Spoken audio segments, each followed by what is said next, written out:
시작. 해질 무렵에 일어난 기적. 해질 무렵에 일어난 기적이라는 제목으로 열왕기하 강의 24번째 시간을 갖도록 하겠습니다. 우리는 지난 시간 열왕기하 6장까지 대충 어떤 내용인지는 다 기억하리라 생각하고 이제 7장으로 넘어가도록 해보겠습니다. 먼저 사마리아 성에 이제 드디어 무시무시한 기근이 들었습니다. 또 아람 군대가 사마리아 성을 또 포위를 해왔죠. 그러니까 모든 물자, 모든 소통, 모든 것이 다 포위가 되었기 때문에 막혀져 있었습니다. 그러니까 이제 성 안에 있는 사람들은 일정 분량의 음식과 소모품을 가지고 어느 정도, 며칠까지는 견딜지 모르겠지만 한계가 있을 겁니다. 저도 군함을 타고 해군이었으니까 군함을 타고 보름 또는 한 달 정도 동해를 이제 순찰을 돕니다.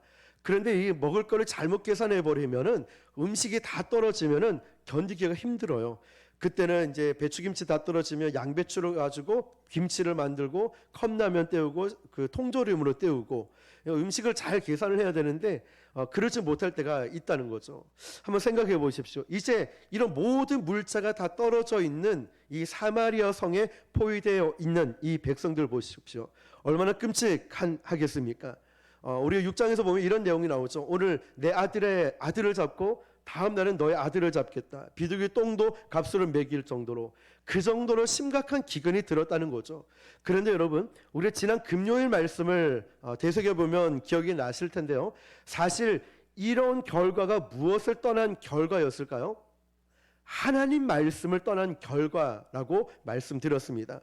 북이스라엘 왕이 이런 국가적인 또 성안의 위기가 봉착해 왔으면은 상식선으로 보면 두 가지밖에 할 방법이 없어요. 첫 번째, 정말 앞도 뒤도 볼 수 없고 사방이 다 막혀 있고 죽을 기로에 놓여져 있는, 마치 저와 여러분 우리가 코로나 때 아니면 가정에, 직장에, 개인적인 문제가 이렇게 다 둘러싸여 있어서 이것도 저것도 할 수 없는 상황에 놓여져 있을 때 우리가 할 수 있는 일은 그다지 많지 않죠. 바로 이 북이스라엘 왕 역시도 두 가지밖에 없었습니다. 첫 번째, 뭘 할 수 있었냐면 하나님의 도우심과 하나님의 방법을 구하면서 철저하게 엎드려 기도하는 것, 이거밖에 없었어요. 자, 이것이 우리 신앙인들이 취해야 될 가장 소극적인 태도인 것 같아 보이지만 가장 강력한 행동이라는 것이죠. 우리가 정말 해야 될 일들. 그런데 이 북이스라엘 왕은요, 불행하게도 이 방법을 선택하지 않고 모든 원인을 선지자 엘리사 때문에 그렇다라고 말합니다. 자, 북이스라엘 왕만 그런 것이 아니라 아람 군대도, 아람의 왕도 결국 엘리사 때문에 그렇다라고 이야기를 하면서 사마리아 성을 포위를 해버리죠. 그래서 모든 원인은 누구에게 있다? 엘리사, 저놈에게 있다라고 하면서 엘리사를 제거하려고 합니다. 그래서 엘리사를 잡으려고 사람들을 보냅니다. 열왕기하 6장 33절을 읽어보면, 무료한 말을 할 때에 그 사자가 그에게 이르니라.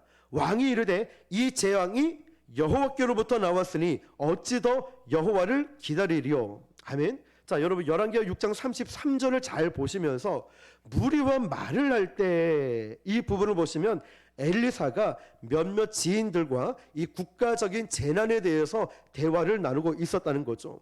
그러면 우리가 상식선에서 또 보면은 이 재앙을 이 북이스라엘 왕은 누구로부터 온 것이라는 것을 알고 있었을까요? 그렇죠. 아니, 여호와께로부터. 33절에 나와 있잖아요. 왕이 이르되 이 재앙이 여호와께로부터 나왔다라고 말을 하고 있어요. 자, 자기 스스로 여호와께로부터 이 재앙이 왔다라고 말을 합니다. 그렇다면 이 재앙이 누구에게로부터 왔다고요? 여호와께, 하나님께로부터 왔다면 이 재앙을 해결할 방법 또 누구밖에 없을까요? 하나님밖에 없다는 거예요. 하나님께로부터 문제가 왔으니 해결할 방법도 하나님께 있다는 것입니다. 이게 상식선인데, 그런데 여러분, 사람은 위기를 당할 때 그 신앙의 본색이 드러납니다. 지난주도 말씀드렸죠. 우리가 어려움이 오면 내 믿음이 어느 수준인지를 알 수 있어요. 아무리 신앙의 연수가 오래되고 직분이 높고 헌금을 많이 하고 봉사를 많이 해도요, 결국 위기가 나에게 다가와 보면은 내 믿음의 수준을 알 수가 있겠죠. 그때가 진짜 나의 믿음이라는 것이죠. 자, 그러면서 이 왕이 어찌 더 기다릴 수 있겠느냐라고 말을 합니다. 신앙생활을 하다 보면 사람이 이런 경우가 있습니다. 이렇게도 못하고 저렇게도 못하고 이러지도 못하고 저러지도 못하는 어쩔 수 없는 상황, 손발이 다 꽁꽁 묶여 있는 이러지도 저러지도 못할 상황들이 있다는 거죠. 근데 여러분 그거 아십니까? 그때 진짜 은혜가 임할 때라는 거예요. 여러분 사방이 묶여 있습니까? 여러분 정말 어렵고 힘듭니까? 고난과 고통 가운데 있습니까?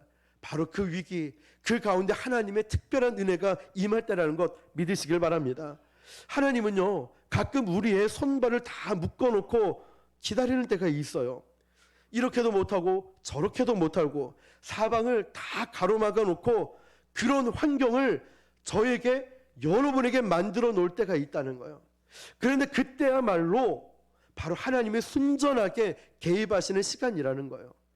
내가 무엇을 할 수 있는 게 아니라 하나님이 내 인생에 개입하시는 시간, 하나님이 나를 다스리시는 시간, 하나님이 나를 깨뜨리는 시간, 하나님께로 더 가까이 가는 시간. 하나님은 나의 모든 환경을 꽁꽁 묶어놓고 저와 여러분이 하나님만을 바라보고 믿게끔 만드신다는 거죠. 자, 여러분 오늘 이 본문도 보면 정말 희한하고 신비로운 일들이 이 성 안에서 일어나죠. 대반전의 역사를 통하여서 하나님은 이제 그들을 만나 주시게 됩니다.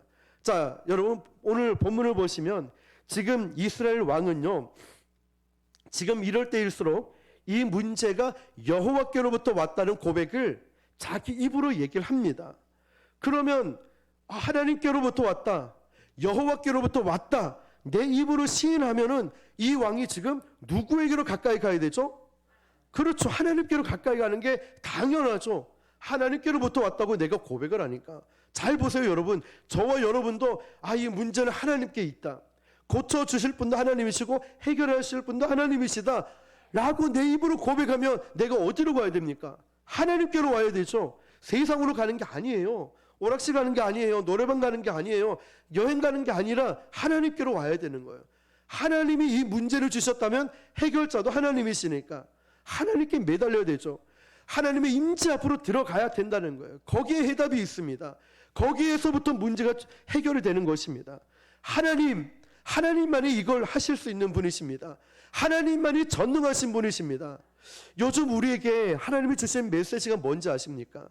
이전에 계속 우리를 말씀으로 이끌어 가셨는데 요 근래 최근에 주신 말씀은 절대적 능력에 대한 확신이라는 문장이에요. 그 전에는 하나님이 현실화되게 해라.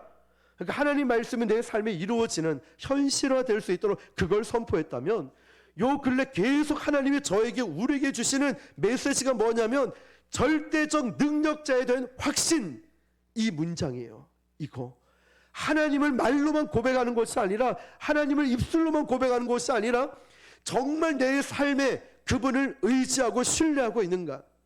그렇다면 그분을 위해서 내가 아낌없이, 내가 손해가 와도 억울함이 있어도 내 계획대로 되지 않아도 하나님께 내 인생을 온전히 맡길 수 있는가. 요즘 말씀을 볼 때마다 계속 그런 메시지를 주셔요. 저는 그게 너무 감사해요. 하나님께서 어떤 꿈이나 환상이 아니라 말씀을 통해서 친히 저와 여러분, 우리 교회를 인도하고 계시는 게 너무나 느껴지거든요. 자, 이걸 붙드는 것입니다. 절대적 능력자에 대한 확신. 다시 말하면 하나님을 믿는다 말만 하는 것이 아니라 내 계획대로 되지 않고 뜻대로 되지 않아도 하나님을 믿는 것, 하나님을 신뢰하는 것 말이죠. 여러분, 오늘도 이제 엘리사가 어떻게 이 문제의 해결에 실마리를 풀어가는지를 오늘 1절부터 살펴보겠습니다. 자, 열왕기하 7장 1절입니다. 시작. 엘리사가 이르되 여호와의 말씀을 들을지어다. 여호와께서 이르시되 내일 이맘때 사마리아 정문에서 고운 밀가루 한 쌀을 한 세겔로 매매하고 보리 두 쌀을 한 세겔로 매매하리라 하셨으니라. 아멘. 자, 엘리사가 이렇게 말하죠. 누구의 말씀을 들으라고요? 여호와의 말씀을 들어라. 모세오경을 조금 생각해 보면 신명기의 주제가 이거예요. 이스라엘아 들으라, 이거거든요. 왜냐하면 신명기 책은 모세의 고별 설교가 담겨져 있죠. 가나안 땅에 들어가기 직전에. 자, 여러분, 가나안 땅에 들어가면 일곱 족속이 이스라엘 우상 문화와 이방 문화에 쩌들려 있었어요. 그 가나안 땅은요. 이미 그런 토양을 만들어 놓았고 이스라엘 백성들이 40년 광야 생활을 한 다음에 가나안 땅에 딱 들어가면은 이들은 분명히 그 가나안의 우상의 문화에 쩌들릴 것이 너무나 뻔하게 보이는 거예요.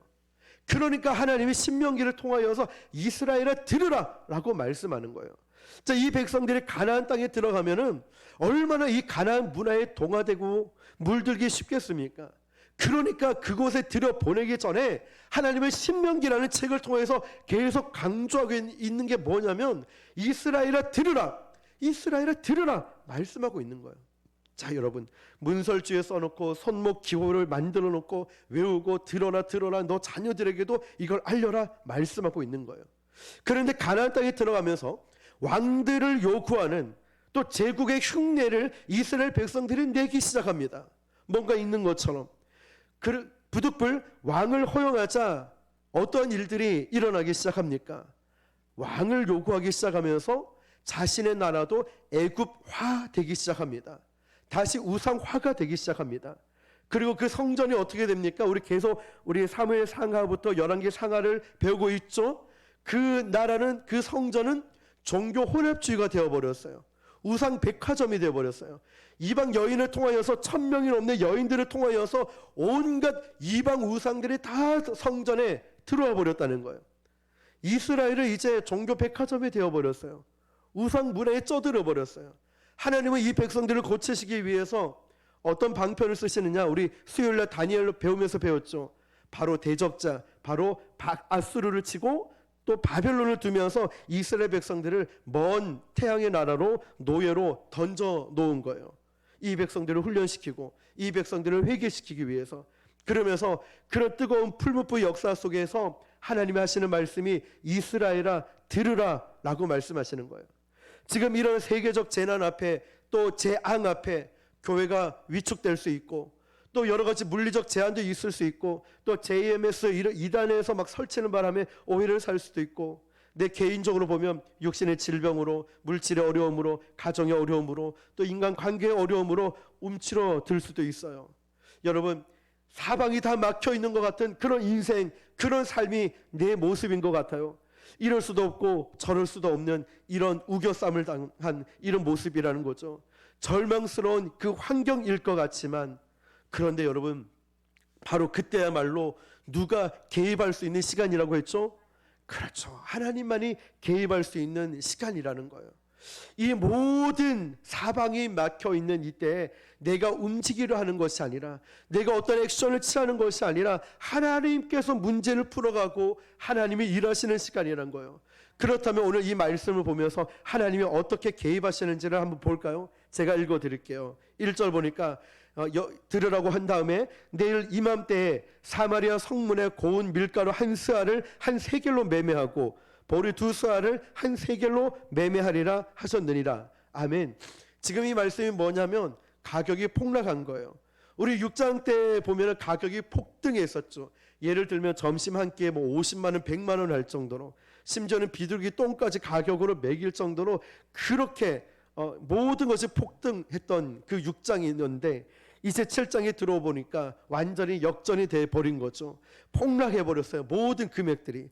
이 기근과 절망의 성 안이 너희는 그렇게 될 것이다. 모든 물가가 내려가고 모든 것이 안정을 찾을 것이라고 지금 엘리사가 선포를 하고 있는 거예요. 2절을 읽겠습니다. 시작. 그때 왕이 그의 손에 의지하는 자 곧 한 장관이 하나님의 사람에게 대답하여 이르되 여호와께서 하늘에 창을 내신들 어찌 이런 일이 있으리요 하더라.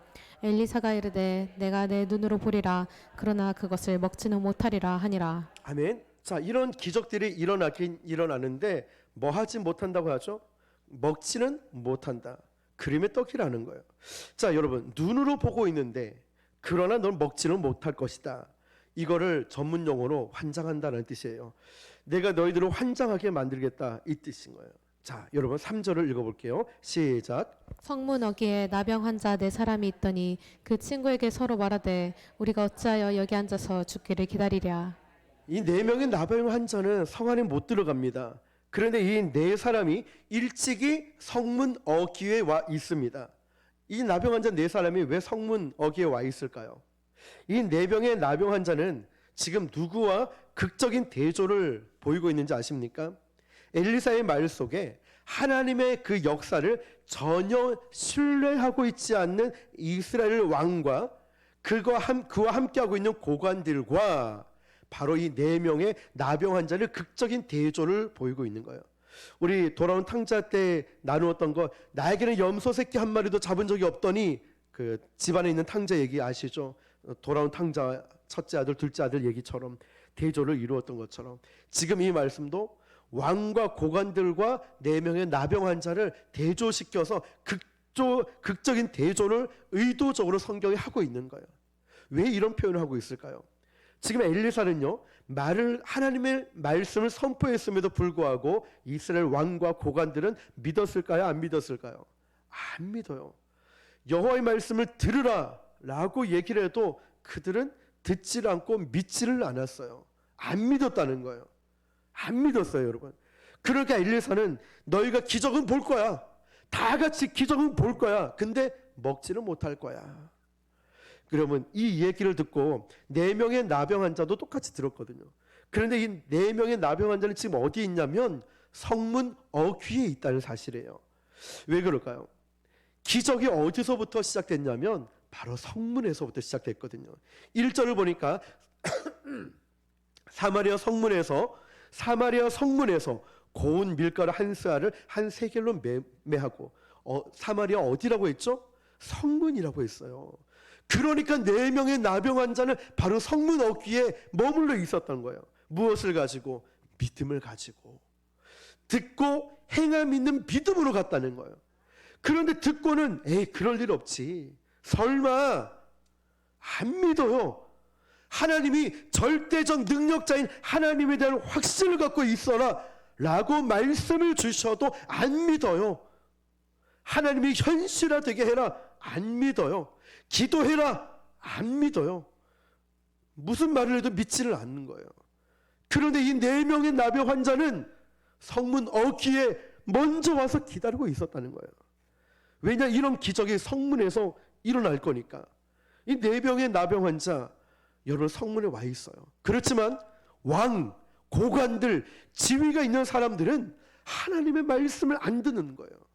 그런데 나병 환자는 어떤 마음일까요? 이래도 죽고 저래도 죽은 그런 마음이니까 거기에 와 있는 거예요.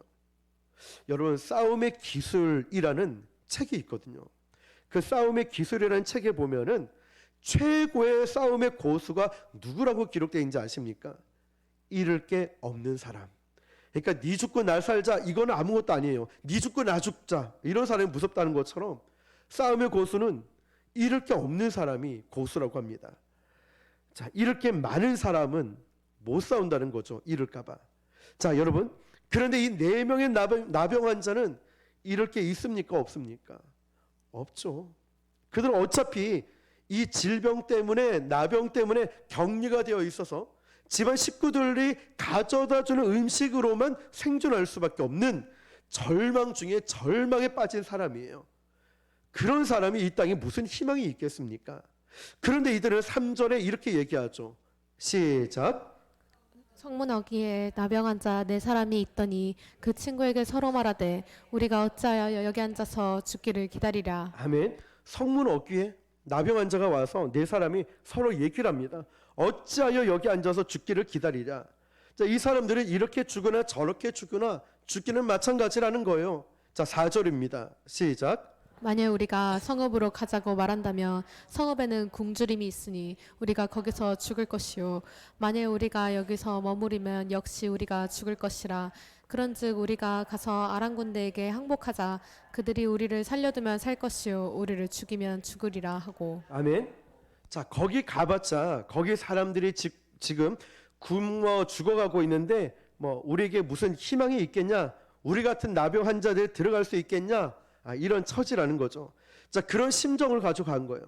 자, 두 번째가 뭐냐면 우리가 여기에 머무르면 역시 우리가 죽을 것이라 그런즉 우리가 가서 아람 군대에게 항복하자 말합니다. 고대 사람들은요, 전쟁을 할 때, 이 적과 전쟁을 할 때 항복을 하면은 목숨만을 살려줍니다. 포로들을 죽이진 않는다는 거죠. 이게 하나의 관례였습니다. 그러니까 나병 환자는 이걸 알았어요. 바로 그걸 생각한 거예요.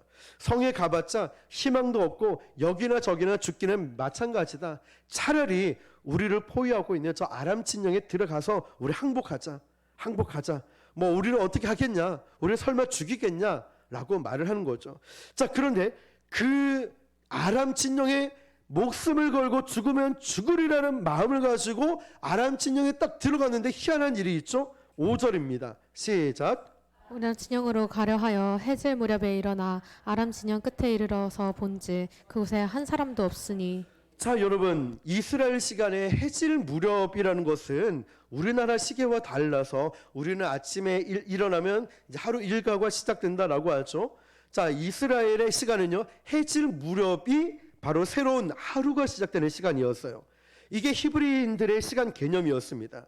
해질 무렵은 해도 떨어지고 어둠도 내려앉고 모든 것들이 움직임이 가능하지 않는 시간이었죠. 자, 사실상 물리적으로 보면요, 모든 손발이 정지된 묶여 있는 시간, 이게 바로 해질 무렵이었어요. 해는 져서 어두운데 이 나병 환자들은 이리 죽으나 저리 죽으나 어쨌든 살겠다는 마음으로 아람 진영 적군으로 들어갑니다.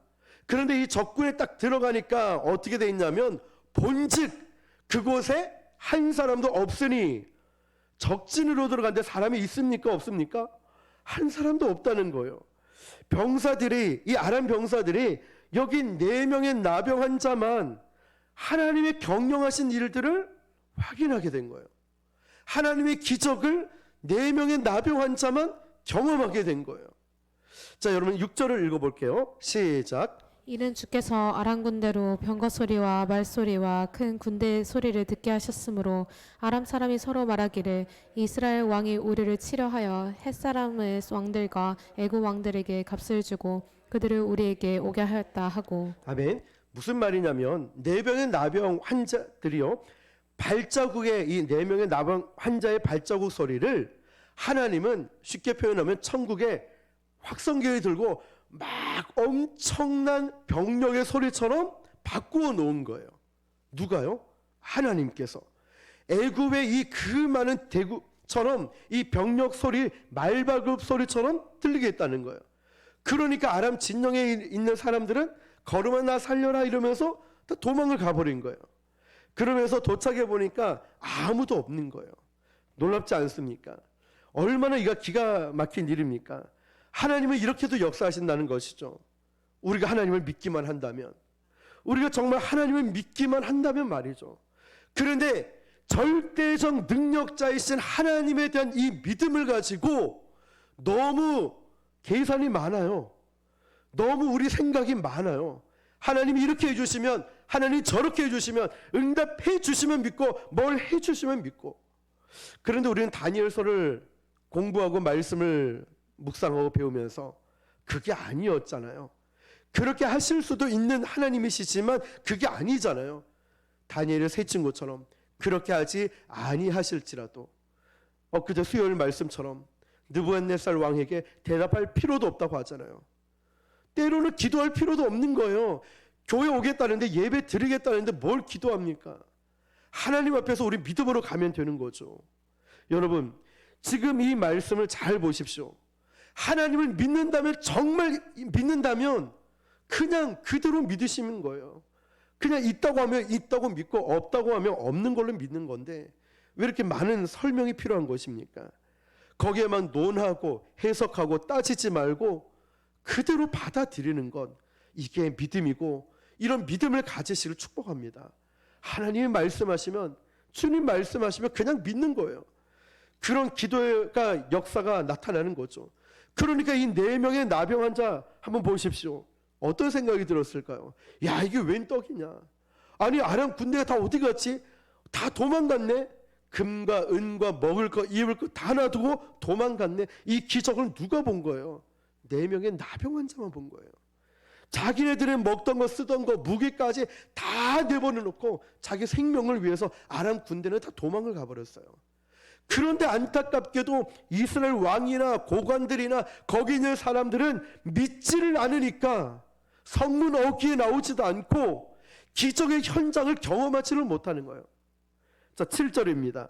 시작. 해질 무렵에 일어나서 도망하되 그 장막과 말과 나귀를 버리고 진영을 그대로 두고 목숨을 위하여 도망하였음이라. 아멘. 해질 무렵에 일어나서 다 도망을 갔어요. 이 사람들이 언제 도망갔죠? 해질 무렵이에요. 해질 무렵에 나병 환자 4사람은 뭐 했을까요? 죽기를 각오하고 그 말씀에 의지해서 아람 진영에 들어간 거예요. 기적을 경험하러. 그런데 나머지 사람들은 해질 무렵에 도망을 갔지만 죽기를 각오한 4명의 나병 환자는 아람 진영에 들어가니까 오히려 거기에 살 길이 있었고, 해질 무렵에 어마어마한 아람 군대는 살겠다고 다 도망을 가버렸어요. 얼마나 아이러니하고 역설적입니까? 이게 언제 일어난 기적이라고요? 해질 무렵에 일어난 기적이라는 거예요. 해질 무렵, 이 단어가 여러분에게 은혜로 다가올 수 있길 바랍니다.